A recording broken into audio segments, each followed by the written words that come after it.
नमस्कार दोस्तों, मैं राजू। आप सुन रहे हैं हॉरर कहानी। तो चलिए दोस्तों, आपकी कहानी शुरू करते हैं। अगर आप चैनल पर पहली बार आए तो चैनल को सब्सक्राइब करना। आज की कहानी भूतिया स्टेशन पर है। शाम का वक्त था, सूरज ढल चुका था और आसमान पर हल्का हल्का अंधेरा छाने लगा था। राजीव, जो एक लेखक था, अपनी ट्रेन पकड़ने के लिए एक छोटे से स्टेशन पर पहुंचा। स्टेशन का नाम कालीपुर स्टेशन था। यह स्टेशन सुनसान और वीरान था। केवल एक पुराना टिकट काउंटर और 2 प्लेटफॉर्म थे। वहां पर ना तो कोई भीड़ थी और ना ही कोई आवाज। राजीव ने सोचा, इतना सुनसान स्टेशन, यहां कोई आता जाता भी है? उसने टिकट खिड़की पर खड़े बूढ़े टिकट मास्टर से पूछा, भाई साहब, ये ट्रेन कब आएगी? बूढ़े टिकट मास्टर ने उसे गंभीरता से देखा और कहा, रात की आखिरी ट्रेन है, लेकिन बेटा, इस ट्रेन से सफर मत करना। राजीव को उसकी बात सुनकर हैरानी हुई। उसने हंसते हुए पूछा, क्यों, ऐसा क्या है इस ट्रेन में? टिकट मास्टर ने कहा, यह ट्रेन कोई आम ट्रेन नहीं है, यह ट्रेन भूतिया है। इस पर चढ़ने वाले कभी वापस नहीं आते। राजीव ने यह सुनकर मजाक में कहा, अच्छा, भूतिया ट्रेन, वाह, यह तो मेरी कहानी के लिए बिल्कुल परफेक्ट है। उसने टिकट लिया और प्लेटफॉर्म पर जाकर इंतजार करने लगा। रात के करीब 11 बज चुके थे। ठंडी हवा चलने लगी थी। दूर से ट्रेन की सीटी सुनाई दी। राजीव ने देखा कि ट्रेन धीरे धीरे स्टेशन पर आ रही थी। ट्रेन बहुत पुरानी लग रही थी। जैसे ही ट्रेन रुकी, राजीव ने देखा कि डिब्बों के अंदर अजीब सी चुप्पी थी। उसमें कुछ लोग बैठे हुए थे, लेकिन उनके चेहरे सफेद और भावहीन लग रहे थे। राजीव ने डर को अनदेखा करते हुए ट्रेन में चढ़ने का फैसला किया। जैसे ही वह ट्रेन में बैठा, उसे अजीब सी ठंड महसूस हुई। वह अपनी सीट पर बैठ गया और ट्रेन चल पड़ी। थोड़ी देर बाद उसने महसूस किया कि डिब्बे में बैठे लोग धीरे धीरे गायब होने लगे। जगह काले धुएं ने ले ली। राजीव का दिल जोर जोर से धड़कने लगा। उसने खिड़की से बाहर देखा तो ट्रेन के बाहर का नजारा अजीब था। वहां जंगल और पुराने खंडहर दिखाई दे रहे थे, जो असलियत से कोसों दूर लग रहे थे। तभी एक अजीब सी आवाज ने उसका ध्यान खींचा। तुम्हें यहां नहीं होना चाहिए था, एक धीमी और डरावनी आवाज आई। राजीव ने पीछे मुड़कर देखा तो वहां एक काली परछाई खड़ी थी। वह परछाई धीरे धीरे उसकी ओर बढ़ रही थी। राजीव ने खुद को संभालने की कोशिश की, लेकिन उसकी हिम्मत जवाब दे रही थी। अचानक ट्रेन तेज रफ्तार से चलने लगी और सब कुछ धुंधला हो गया। राजीव की आंखें बंद हो गईं। जब उसने आंखें खोलीं तो वह उसी प्लेटफॉर्म पर था। सुबह का उजाला हो चुका था। उसने इधर उधर देखा तो स्टेशन पर कोई भी नहीं था। वह दौड़कर टिकट काउंटर पर गया, लेकिन वहां कोई टिकट मास्टर नहीं था। राजीव ने काउंटर पर पड़ी एक पुरानी डायरी उठाई। उसमें लिखा था, जो लोग इस ट्रेन में चढ़ते हैं वे कभी लौटकर नहीं आते। अगर तुम बच गए हो तो यह एक चमत्कार है। यह पढ़ते ही राजीव को एहसास हुआ कि वह एक ऐसी रात से गुजरा था जिसे वह कभी भूल नहीं सकता। उसने जल्दी से स्टेशन छोड़ा और मन ही मन ठान लिया कि वह अब ऐसी जगहों से दूर रहेगा। लेकिन उसके मन में यह सवाल हमेशा बना रहा, वह भूतिया ट्रेन थी या मेरी कल्पना? राजीव वापस अपने घर आ गया, लेकिन वह रात और कालीपुर स्टेशन की घटना उसके दिमाग से निकल ही नहीं रही थी। उसने सोचा कि वह इस अनुभव को अपनी नई कहानी का हिस्सा बनाएगा। अगले दिन उसने अपनी डायरी निकाली और लिखना शुरू किया, लेकिन जितना वह लिखने की कोशिश करता, उतना ही उसका दिमाग उस ट्रेन और स्टेशन की यादों में उलझ जाता। उस रात जब राजीव सोने की कोशिश कर रहा था, तभी खिड़की के बाहर से हल्की हल्की सीटी की आवाज आई। वह चौंक गया।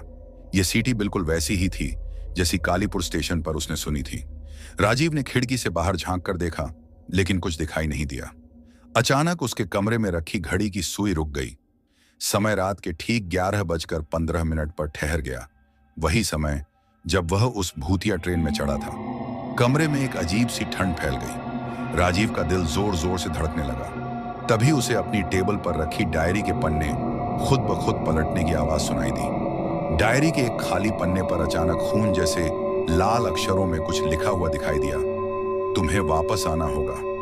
राजीव डर के मारे चिल्लाया और कमरे की लाइट जला दी, लेकिन लाइट जलने के बाद भी वह पन्ना खाली था, जैसे कुछ हुआ ही नहीं। राजीव ने खुद को शांत करने की कोशिश की और इसे अपनी थकावट का नतीजा समझा। अगले दिन उसने कालीपुर स्टेशन के बारे में जानकारी इकट्ठा करने का फैसला किया। उसने पुराने अखबारों और स्थानीय लोगों से बात की। धीरे धीरे उसे कुछ अजीब और चौंकाने वाली बातें पता चलीं। कहानी के अनुसार कालीपुर स्टेशन से गुजरने वाली ट्रेन 50 साल पहले एक भयानक हादसे का शिकार हुई थी। वह ट्रेन पटरी से उतरकर एक गहरी खाई में गिर गई थी। ट्रेन में सवार सभी यात्री मारे गए थे। तब से हर साल उसी रात उस ट्रेन की सीटी सुनाई देती है। यह भी कहा जाता है कि जो लोग उस ट्रेन में चढ़ते हैं उनकी आत्मा हमेशा के लिए भटकने लगती है। राजीव ने इन कहानियों को सुनकर महसूस किया कि उसके साथ जो कुछ हुआ वह कोई भ्रम नहीं था, लेकिन सवाल यह था कि उसे क्यों छोड़ा गया। डायरी में जो संदेश लिखा था वह किसने लिखा और वापस आने का क्या मतलब था। उसे लग रहा था कि कालीपुर स्टेशन से उसका कोई अज्ञात संबंध है। उसने तय किया कि वह इस रहस्य को सुलझाने के लिए वापस उसी स्टेशन पर जाएगा। रात को राजीव कालीपुर स्टेशन के लिए निकल पड़ा। स्टेशन पर फिर वही वीरानी और अजीब सा सन्नाटा था। प्लेटफॉर्म पर कदम रखते ही उसे हल्की ठंडी हवा महसूस हुई।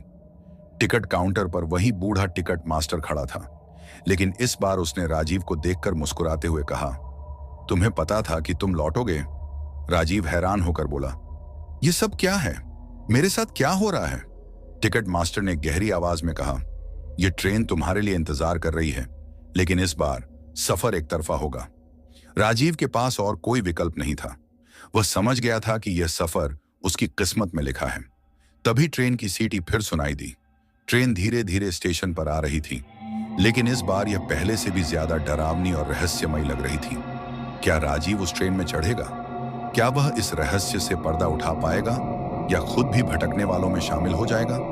राजीव ट्रेन के सामने खड़ा था। उसकी धड़कनें तेज हो चुकी थीं और उसकी हिम्मत जवाब दे रही थी, लेकिन अंदर से एक अजीब सी ताकत उसे उस ट्रेन की तरफ खींच रही थी। वह जानता था कि अगर वह पीछे हटा तो यह रहस्य कभी नहीं सुलझ पाएगा। ट्रेन की खिड़कियों से लाल रंग की अजीब रोशनी झांक रही थी। अंदर बैठे यात्री स्थिर और खाली चेहरों के साथ बाहर देख रहे थे। राजीव ने एक गहरी सांस ली और ट्रेन में चढ़ने का फैसला किया। जैसे ही उसने कदम रखा, दरवाजे अपने आप बंद हो गए और ट्रेन चल पड़ी। ट्रेन के अंदर का माहौल और भी डरावना था। दीवारों पर पुराने खून के धब्बे थे और सीटों पर बैठी आकृतियां धीरे धीरे गायब हो रही थीं। राजीव को समझ नहीं आ रहा था कि वह कहां जा रहा है। तभी एक धीमी और रहस्यमयी आवाज गूंजी, तुम्हें सच्चाई जाननी होगी। राजीव ने उस आवाज का पीछा करना शुरू किया। वह डिब्बे दर डिब्बे आगे बढ़ा। हर डिब्बे में उसे अजीब घटनाएं देखने को मिली। कहीं बच्चे के रोने की आवाज आ रही थी तो कहीं एक महिला सफेद साड़ी में खड़ी होकर उसे घूर रही थी। आखिरकार वह ट्रेन के आखिरी डिब्बे में पहुंचा। वहां एक पुराना धूल से भरा हुआ लकड़ी का बॉक्स रखा था। जैसे ही उसने बॉक्स खोला, अंदर एक पुरानी डायरी और एक तस्वीर मिली। तस्वीर में एक छोटे बच्चे और उसके माता पिता को दिखाया गया था। डायरी में लिखा था, राजीव, तुम वही बच्चे हो जो इस हादसे में बच गए थे। इस ट्रेन में तुम्हारे माता पिता ने अपनी जान गंवाई थी। उनकी आत्माएं अब भी इस ट्रेन में फंसी हुई हैं। तुम यहां इसलिए लाए गए हो ताकि उन्हें मुक्ति मिल सके। राजीव यह पढ़कर सन्न रह गया। उसे धीरे धीरे याद आने लगा कि बचपन में वह और उसके माता पिता इस ट्रेन में सफर कर रहे थे जब ट्रेन दुर्घटनाग्रस्त हो गई थी। वह किसी चमत्कार से बच गया था, लेकिन उसके माता पिता का कोई पता नहीं चला था। तभी राजीव के सामने दो धुंधली आकृतियां प्रकट हुईं। वे उसके माता पिता थे। उन्होंने कहा, बेटा, हम इतने सालों से इस ट्रेन में फंसे हुए हैं, तुम्हारे आने का इंतजार कर रहे थे। अब तुम्हें हमें मुक्ति दिलानी होगी। राजीव की आंखों में आंसू आ गए। उसने पूछा, मैं क्या कर सकता हूं? उन्होंने कहा, इस ट्रेन को छोड़ दो, हमें अलविदा कहो और हमारा नाम लेकर हमें याद करो। यही हमें मुक्ति दिला सकता है। राजीव ने दर्द भरे दिल से उन्हें अलविदा कहा और धीरे धीरे ट्रेन से उतरने की कोशिश की। जैसे ही वह दरवाजे के पास पहुंचा, ट्रेन अचानक रुक गई और वह खुद को फिर से कालीपुर स्टेशन पर खड़ा हुआ पाया। ट्रेन गायब हो चुकी थी। उसके चारों ओर सब कुछ सामान्य लग रहा था, लेकिन राजीव जानता था कि उसने अपने माता पिता को मुक्ति दिलाई है। उस रात वह घर लौटकर चैन की नींद सोया, लेकिन कहानी यहां खत्म नहीं हुई। अगली सुबह जब राजीव ने अपनी डायरी खोली तो उसमें लिखा हुआ था, धन्यवाद बेटा। क्या यह अंत था या अभी कुछ और रहस्य बाकी हैं? राजीव को लगा कि उसने अपने माता पिता को मुक्ति दिला दी है, लेकिन इसके बाद भी उसके मन में अजीब सी बेचैनी बनी हुई थी। वह रात को चैन से सो नहीं पा रहा था। हर बार उसे वही ट्रेन, वही स्टेशन और उन अजीब आकृतियों के सपने आते। एक रात जब राजीव गहरी नींद में था, अचानक खिड़की पर जोर से दस्तक हुई। उसने चौंक कर देखा तो एक परछाई खिड़की के बाहर खड़ी थी। वह डर के मारे चिल्ला पड़ा, लेकिन जब उसने फिर देखा तो वहां कोई नहीं था। अगली सुबह राजीव को अपने दरवाजे के पास एक पुराना लिफाफा मिला। लिफाफे पर कालीपुर स्टेशन का पता लिखा था। राजीव ने लिफाफा खोला तो उसमें एक पत्र और एक ट्रेन का टिकट था। पत्र में लिखा था, तुमने अपने माता पिता को मुक्ति दिला दी, लेकिन यह सिर्फ शुरुआत है। कालीपुर स्टेशन पर अब भी कई आत्माएं फंसी हुई हैं। तुम्हें वापस आना होगा। राजीव ने यह पढ़कर पत्र फेंक दिया और खुद से कहा, मैं अब इस सब में नहीं पढ़ सकता, मुझे अपनी जिंदगी जीनी है। लेकिन वह दिन भर बेचैन रहा। आखिरकार उसने फैसला किया कि वह सच का सामना करेगा और कालीपुर स्टेशन वापस जाएगा। उस रात राजीव ट्रेन के उसी टिकट के साथ स्टेशन पहुंचा। स्टेशन पहले की तरह सुनसान था, लेकिन इस बार माहौल और भी डरावना लग रहा था। टिकट मास्टर गायब था और प्लेटफॉर्म पर एक अजीब सी खामोशी छाई हुई थी। ट्रेन आई और राजीव उसमें चढ़ गया। ट्रेन इस बार खाली थी। राजीव एक कोने में बैठ गया, लेकिन कुछ ही देर में उसे लगा कि कोई उसकी बगल में बैठा है। उसने डरते डरते मुड़कर देखा तो वहां एक बूढ़ी महिला थी। महिला ने कहा, तुम्हें पता है, इस ट्रेन में सवार हर आत्मा किसी न किसी रहस्य से जुड़ी हुई है। अगर तुमने यहां आकर यह सफर चुना है तो तुम्हें उनकी कहानियां सुननी होंगी। राजीव ने हिम्मत जुटाकर पूछा, कौन हो तुम और मैं यहां क्यों हूं? महिला ने जवाब दिया, मैं भी उन यात्रियों में से एक हूं जो इस ट्रेन के हादसे में मारे गए थे, लेकिन मेरे साथ अन्याय हुआ था और मेरी आत्मा इस ट्रेन से बंधी हुई है। राजीव ने पूछा, क्या मैं तुम्हारी मदद कर सकता हूं? महिला ने कहा, अगर तुम मेरी कहानी सुनोगे और मेरे साथ न्याय करोगे तो मैं मुक्त हो जाऊंगी। महिला ने अपनी कहानी शुरू की। वह एक गरीब किसान की पत्नी थी जो अपने बेटे को बेहतर जिंदगी देने के लिए उस ट्रेन में सफर कर रही थी, लेकिन हादसे के दौरान उसके बेटे को जानबूझकर ट्रेन से धक्का दिया गया था। उसने कहा, मेरा बेटा मारा गया और मैं कुछ नहीं कर पाई। उसकी आत्मा भी अब इस ट्रेन में फंसी हुई है। राजीव ने महसूस किया कि वह केवल एक यात्री नहीं था, बल्कि इन आत्माओं की मदद के लिए चुना गया था। उसने कहा, मैं तुम्हारे बेटे की आत्मा को ढूंढूंगा और तुम्हें न्याय दिलाने की कोशिश करूंगा।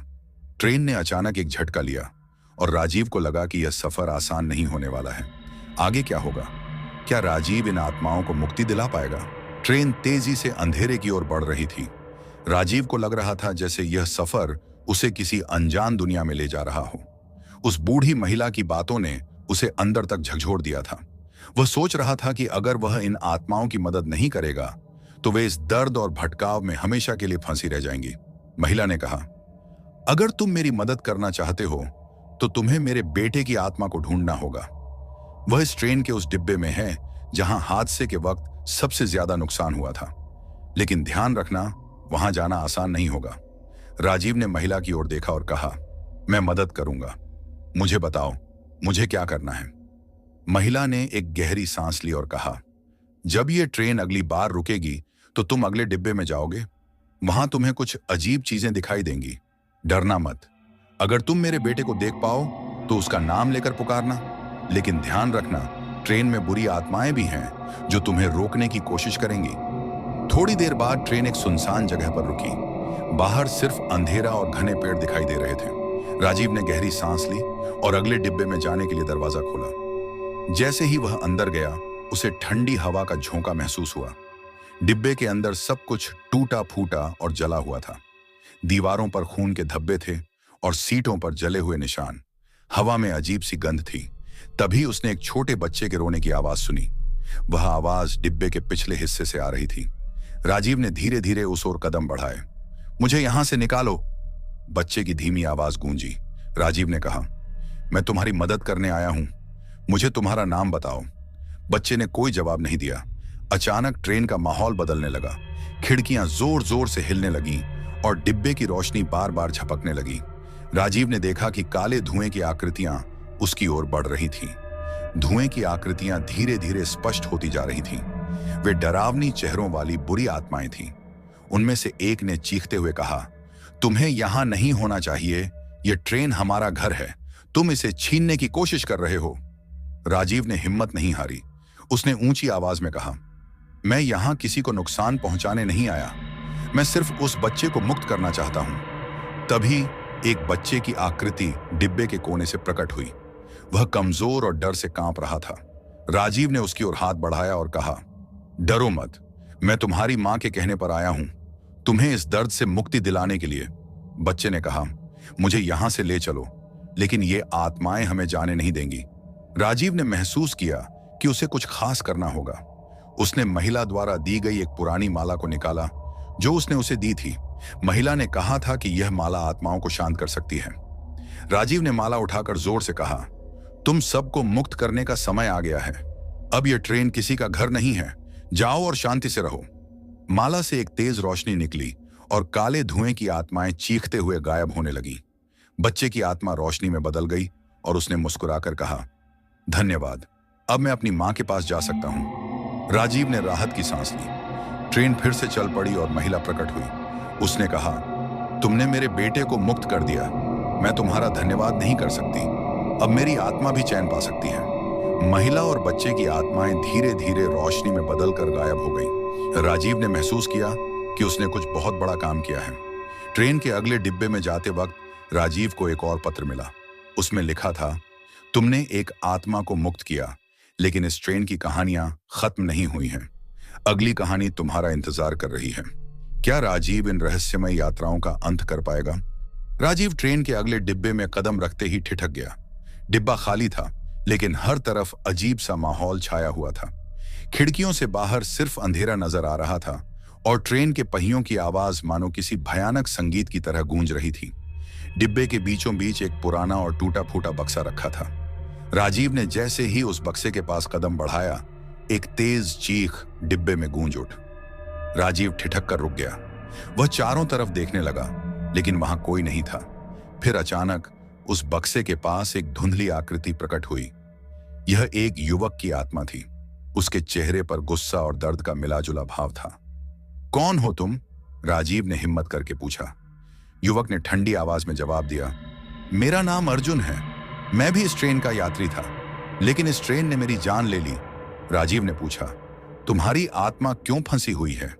मैं तुम्हारी मदद कर सकता हूं। अर्जुन ने कहा, मुझे न्याय चाहिए।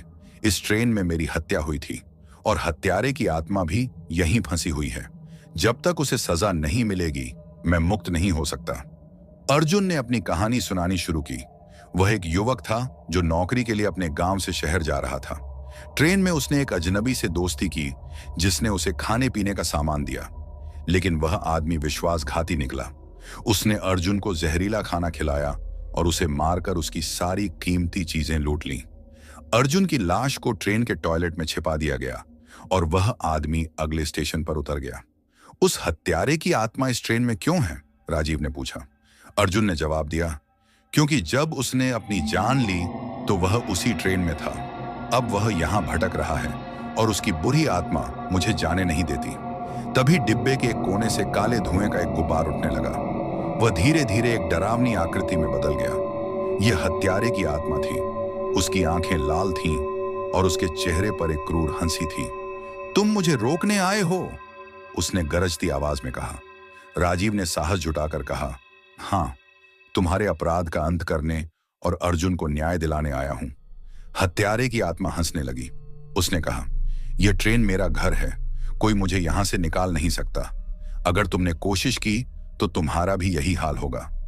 राजीव ने अर्जुन की ओर देखा और कहा, क्या तुम्हारे पास कोई तरीका है जिससे हम इसे रोक सकें? अर्जुन ने कहा, उसके किए गए पापों की गवाही दो, उसे उसके गुनाह याद दिलाओ। आत्माएं केवल अपने पापों से डरती हैं।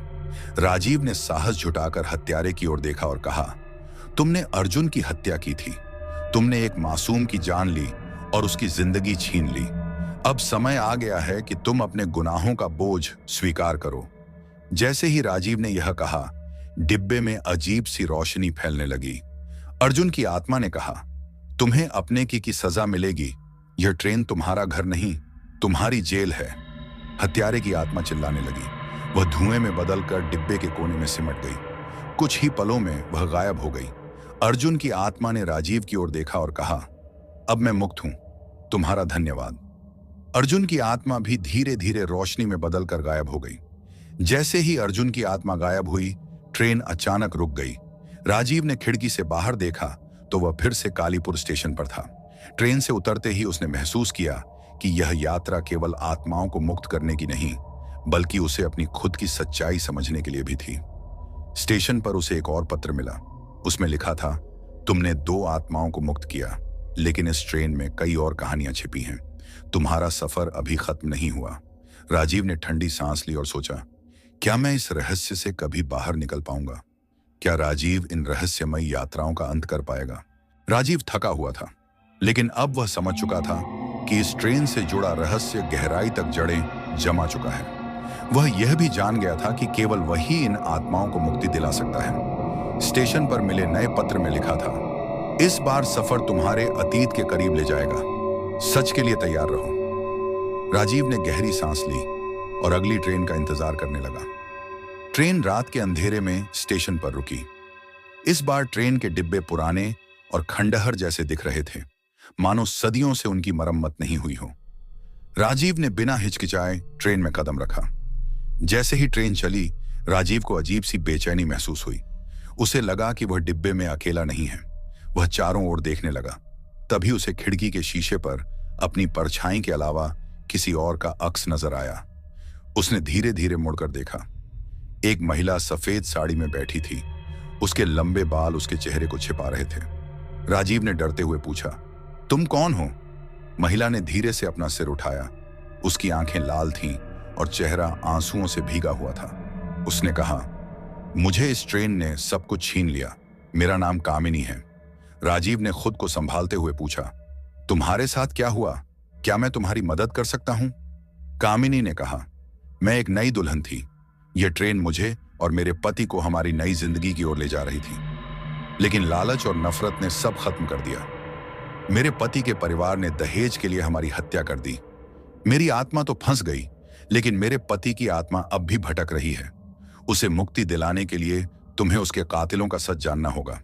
जैसे ही कामिनी ने अपनी बात खत्म की, ट्रेन की बत्तियां झपकने लगीं। खिड़कियों पर खून के धब्बे उभरने लगे और डिब्बे में तेज चीखें गूंजने लगीं। राजीव ने घबराकर पूछा, यह सब क्या हो रहा है? कामिनी ने कहा, यह उन कातिलों की छायाएं हैं जो अब भी इस ट्रेन में फंसी हुई हैं। जब तक उन्हें उनके गुनाहों का एहसास नहीं कराया जाएगा, यह ट्रेन तुम्हारा पीछा नहीं छोड़ेगी। राजीव ने देखा कि ट्रेन के अगले डिब्बे में धुएं की आकृतियां बन रही थीं। वह हिम्मत जुटाकर उस ओर बढ़ा। जैसे ही उसने दरवाजा खोला, वहां 4 आकृतियां खड़ी थीं। ये वही लोग थे जिन्होंने कामिनी और उसके पति की हत्या की थी। उनमें से एक ने गुस्से से कहा, यह हमारा काम था, हमें कोई पछतावा नहीं, तुम हमें नहीं रोक सकते। राजीव ने साहस के साथ जवाब दिया, तुम्हारे पापों का अंत अब होगा। तुम्हारी आत्माएं यहां इसलिए फंसी हैं क्योंकि तुमने जो किया उसका प्रायश्चित नहीं किया। राजीव ने कामिनी की दी हुई चूड़ियां निकाली। उसने कहा, यह चूड़ियां तुम्हारे अपराधों की गवाह हैं। जब तक तुम अपने गुनाह स्वीकार नहीं करते, तुम्हें शांति नहीं मिलेगी। जैसे ही राजीव ने यह कहा, चारों आकृतियां चीखने लगीं। उनकी आवाजें धीरे धीरे कमजोर पड़ गईं और वे धुएं में बदलकर गायब हो गईं। कामिनी की आत्मा प्रकट हुई। उसने कहा, तुमने मेरे दुश्मनों को खत्म कर दिया। अब मैं और मेरे पति दोनों मुक्त हो सकते हैं। तुम्हारा धन्यवाद। कामिनी की आत्मा रोशनी में बदलकर गायब हो गई। ट्रेन का माहौल अचानक शांत हो गया। राजीव ने राहत की सांस ली, लेकिन तभी उसे अपनी जेब में एक और पत्र मिला। तुम सच के करीब आ रहे हो, लेकिन तुम्हारा अंतिम सफर अभी बाकी है। राजीव ने ट्रेन की खिड़की से बाहर देखा। कालीपुर स्टेशन दूर छूट चुका था। वह समझ गया था कि अगली बार वह किसी और बड़े रहस्य का सामना करने वाला है। क्या राजीव ट्रेन के अंतिम रहस्य को सुलझा पाएगा? तो चले दोस्तों, जानते हैं अगले एपिसोड में। तब तक के लिए धन्यवाद।